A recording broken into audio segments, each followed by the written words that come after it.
The Quran actually highlights the importance of honoring certain places and preserving these places. We find ayat in the Quran, for instance, a whole long surah talking about the cave of the people of the cave. Honoring that cave, respecting that cave, referring to that cave as a spot which received the mercy of Allah coming down.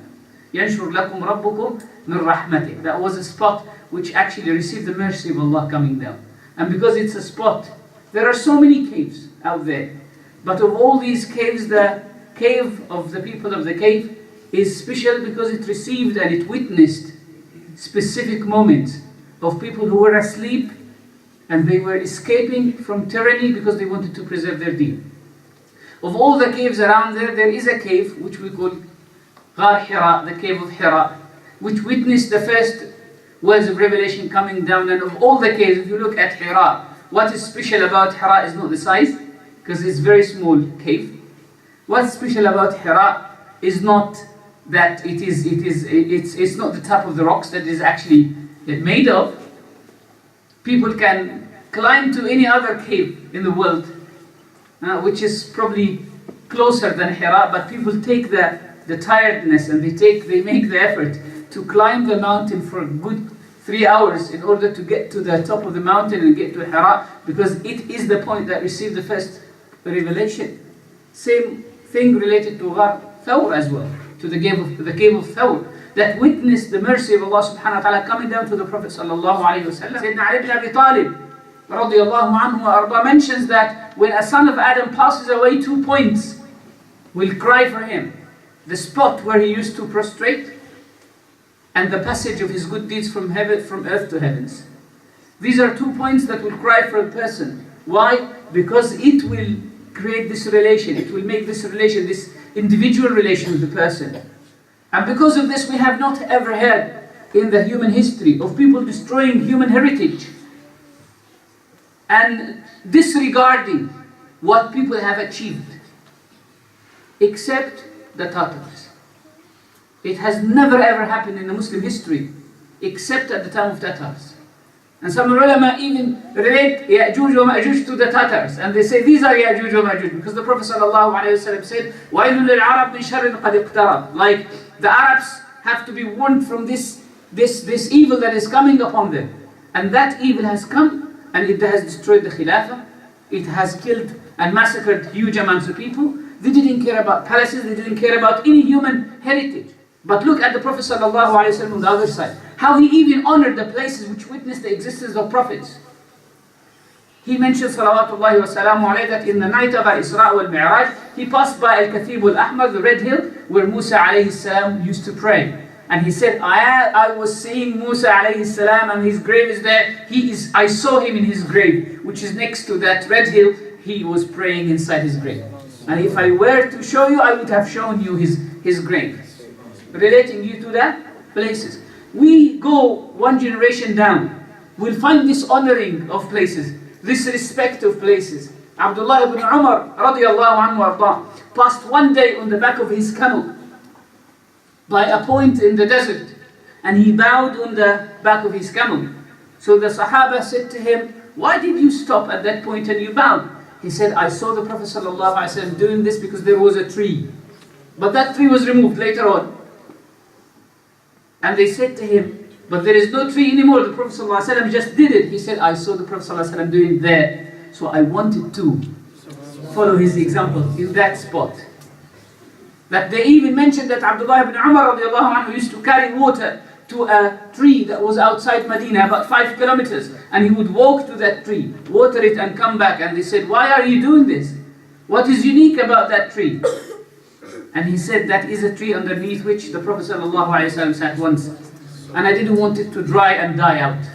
So I wanted to carry the water to the tree to make sure that it is alive. They honored the places which are related to the righteous people. Because they heard from the Prophet ﷺ that it is these spots that receive the mercy of Allah subhanahu wa ta'ala. Because no one can ever convince us that a toilet and a masjid are the same. They are not. Because places take honor from what is being done there. Allah subhanahu wa ta'ala says, فِي بُيُوتٍ أذن الله أن ترفع ويذكر فيها اسمه, in houses which Allah has given permission to be raised. Allah has given permission to these homes or to these houses or to these places to be raised and to be elevated over other places. There are so many spots on earth, but Allah has given permission to some to be elevated and some not to be. And these places that Allah has given permission to be elevated, these are the places in which His name is being mentioned. وَيُذْكَرَ فِيهَا اسْمُهُ, that His name, that the remembrance of Allah are mentioned in these places. Imam al-Tabari mentions in his commentary on this ayah from Ikrimah, he said, Ikrimah, the Sahabi of the Prophet ﷺ, in his commentary on that, he said, هِيَ الْبُيُوتُ كُلُّهَا. This refers to all places, not necessarily the mosques. All places which witnessed any form of ibadah or any form of dhikr. Any place inside your house, you find a specific room that you feel so much relaxation in, that you pray in there. You will find that this place is very blessed. There are specific points which if you sleep in, you will never get a bad dream. You will never get a nightmare. Probably that place is more blessed than another place. That even the ulama said that the Prophet ﷺ said, Sayyidina Anas ibn Malik, and this hadith is narrated by Imam Abu Ya'la. Anas ibn Malik radiallahu anhu mentioned that the Prophet ﷺ said, مَا مِن بُقْعَةٍ يُذْكَرُ فِيهَا اللَّهُ تَعَالَى بِصَلَاةٍ أَوْ بِذِكْرٍ إِلَّا اسْتَبْشَرَتْ.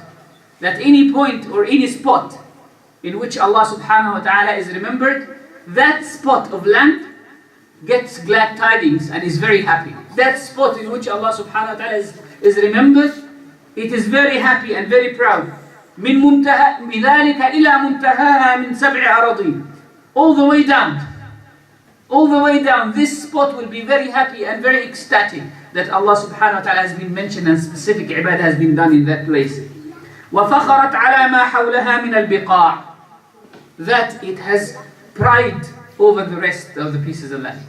And the Prophet sallallahu alayhi wa sallam says, وَمَا مِنْ عَبْدٍ يَقُومُ بِفَلَاتٍ مِنَ الْأَرْضِ يُرِيدُ الصَّلَاةَ إِلَّا تَزَخْرَفَتْ لَهُ.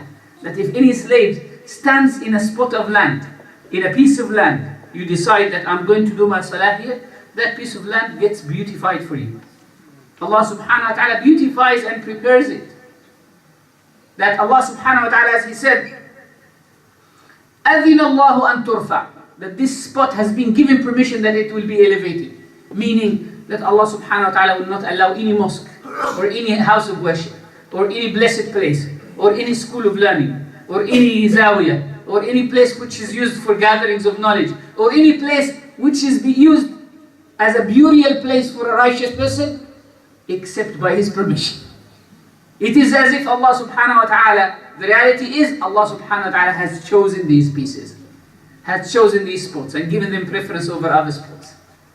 That if we imagine a conversation, as the Prophet ﷺ mentions, if we imagine a conversation between this spot and another spot, this spot will be very happy that why is it used for this?